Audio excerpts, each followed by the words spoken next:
He told me that I had given up Emily's soul in exchange for wealth and power. Any cough and bleeding she would experience would fill the calabash in which the white handkerchief was kept with blood.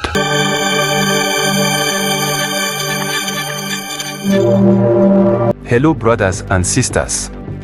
Welcome to today's episode on K Spencer TV. Today, we have part 2 of the confession of the man who sacrificed his beloved wife for money rituals, only to find himself consumed by guilt and relentlessly haunted by the tormented spirit of his departed wife. Before we dive into the story, kindly subscribe to the channel if you haven't already. Please like the video and hit the notification bell so you will receive updates whenever we upload a new video. Thank you, and let's get into the story. The test of becoming rich led me to make a sinister deal, offering up my wife's life in exchange for unimaginable riches. After everything, they asked for my bank account number and told me they would deposit 5 million naira into it. That money would serve as my seed money to start a business, as long as the handkerchief was soaked in blood money, and riches would be my portion. Upon arrival, I felt as though my own shadow was heavy on me. I couldn't look at my lovely wife. Emily asked where I had been all the time I was out. I told her I was tired and needed to rest, so I went straight to the bedroom to sleep. However, no matter how hard I tried, I couldn't sleep. When I cast my mind back to where the name written on the white paper vanished and the white handkerchief was miraculously soaked with blood, I wondered what was going to happen to Emily. Early the next morning, my friend called me and told me that I should tell my wife that he wanted to give me a loan with no interest to start a business. I asked why, and he said it was so that Emily would not suspect anything or start asking me where I got the 5 million naira from. So, I got up from the bed and walked straight to the kitchen where Emily was busy preparing breakfast. I told her that my friend wanted to give me a loan to start a business without any interest. She was happy to hear the good news and asked me to call him for her. When I called him, Emily thanked him and said all sorts of things about how God was going to bless him for his generosity. She even invited him over for dinner. I had never seen Emily this happy for a long time. Even though she was the lively type, her happiness was beyond what I expected. I went back to the bedroom and prayed to God, asking him not to let anything bad happen to my wife. I only wanted to make her happy as the good wife she was. After dinner, I was in my friend's car with him while Emily was washing the plates in the kitchen. My friend told me how beautiful Emily was. After saying that, he was unusually quiet. So, I asked him why he was so quiet. He then told me that before he would say anything, he wanted to ask me a question. He asked why it was Emily's name that I wrote on the paper. I told him that the man asked me to write someone dear to me, and that is why I wrote her name, since she is the love of my life. After saying that, I asked him if everything was alright. He said I shouldn't mind him, that he was just curious and that everything would work out well, and soon my wife and I would be great. I couldn't sleep the whole night. In the middle of the night, Emily woke up to see me still awake. She asked what the problem was. Of course, I couldn't tell her about my secret, so I had to lie that I was just happy and sad at the same time, knowing very well that through this friend, God wanted to wipe away our tears. She told me to always be thankful and truthful to my friend. She laid her head on my chest and asked me to go to sleep. The next morning, my friend came to the house with 2 million naira. He did that, obviously, so that Emily would think that indeed it was him who was giving me the money. After giving me the money, he called Emily and told her that he was putting her in charge of the money, even though it was literally mine. She should keep a good eye on me to make sure I invested the money in a way that it would yield fruits. After everything, I left the house with my friend, leaving her alone for about 6 months.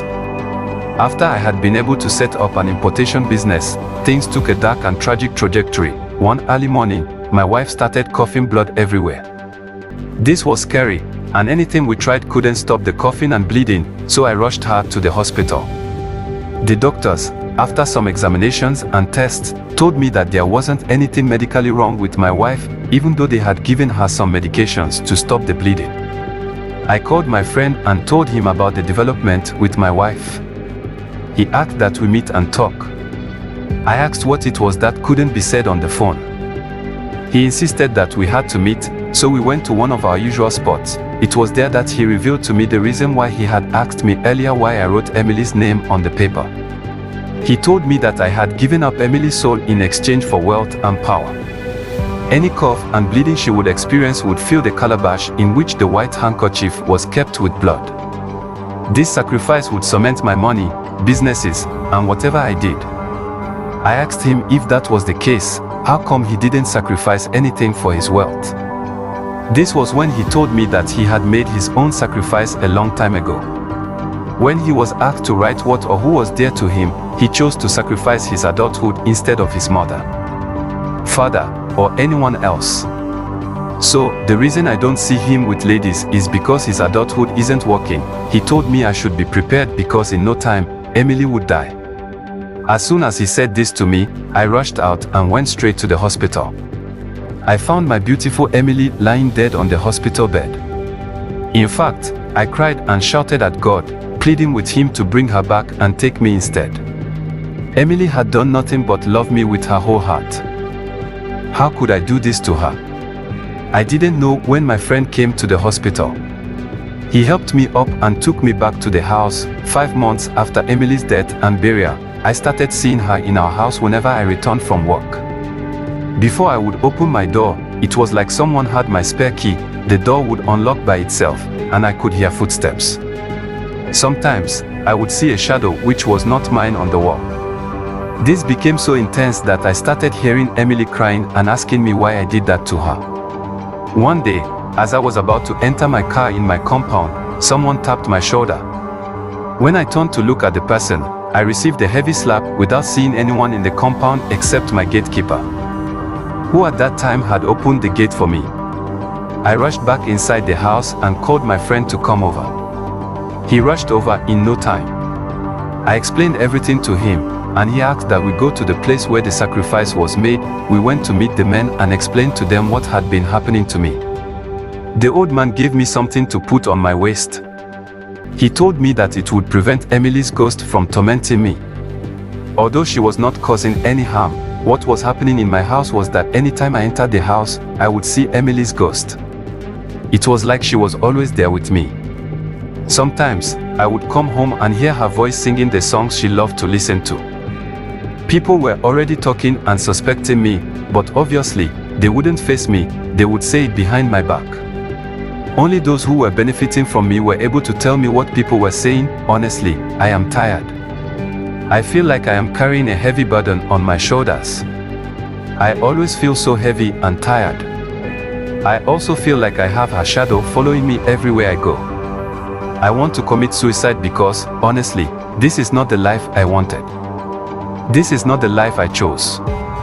I only pray that my soul will be saved when I die because I can't bear to see turmoil.